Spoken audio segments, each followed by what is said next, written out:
nagka-COVID ka, Oo, di ba? ano, pregnant ako kay Shikaina. Niya sa akin yung pregnancy test niya, positive siya. Sabi ko hindi akin yan.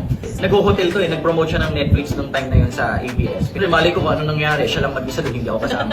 Saning mag-isip, until ni-reveal ng Lord through my devotion. Yan, si IC, may kasalanan, guilty ang itsura niya. Nabayaan ko lang, sa bahala ko. Sana all baliw. Ito yun, paglabas ng baby, Kamukha niya. kamukha ko. You can dance, woo! You can play, you can say, I'm always wrong. You can touch, you can play. What's up, homies?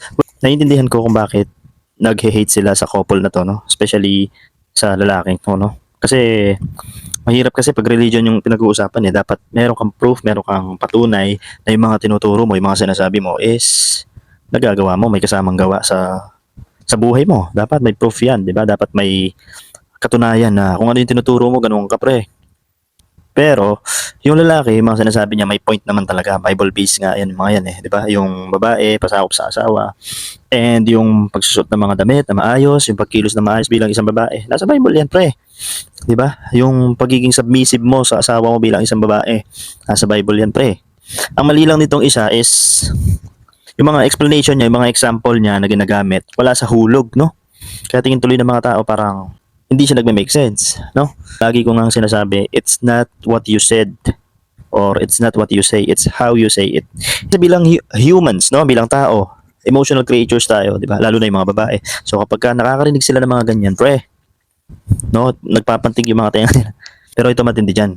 Kaya nag-hate sila dito kay lalaki kasi sinasalungan nyo yung alon Yung sinasabi nilang gender equality na yung pinopromote nilang gender equality is nasisira. Kasi madaming mga lalaki dyan na, ayun nga, sige, hinahayaan yung mga asawa nila sa magpunta, gimmick, sige, payag yan, payag. Basta walang away, peace of mind, di ba? And yun yung gusto ng mga babae ngayon, yung sinasabi nilang gender equality, pero ang totoo, lahat pumapabor sa kanila. No? Lahat pumapabor sa mga babae, pre. Kaya pagka nakakakita sila ng mga ganito na yung babae submissive sa asawa niyang lalaki, iba yan. Iba yan, pre. Iba yan. Iba ka. Puputaktihin ka talaga ng mga bashers. Kasi iba yan Nagiging submissive sa yung babae, iba yan pre, iba ka.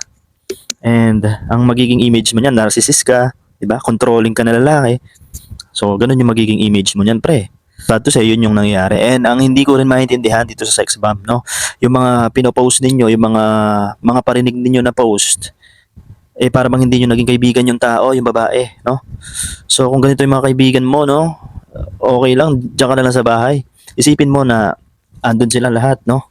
And pinapamukha nila na miserable ka sa napangasawa mo kasi sila nandun sila, nagsasaya, pinapayagan sila ng mga asawa niya. Ikaw nandiyan ka sa bahay at miserable yung buhay mo, ganyan.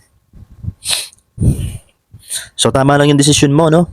IZ, diyan ka na lang sa bahay kung ganito rin ng mga kaibigan mo na imbis na intindihin ka, sinasabayan pa yung hype ng mga tao, yung hype ng mga tao.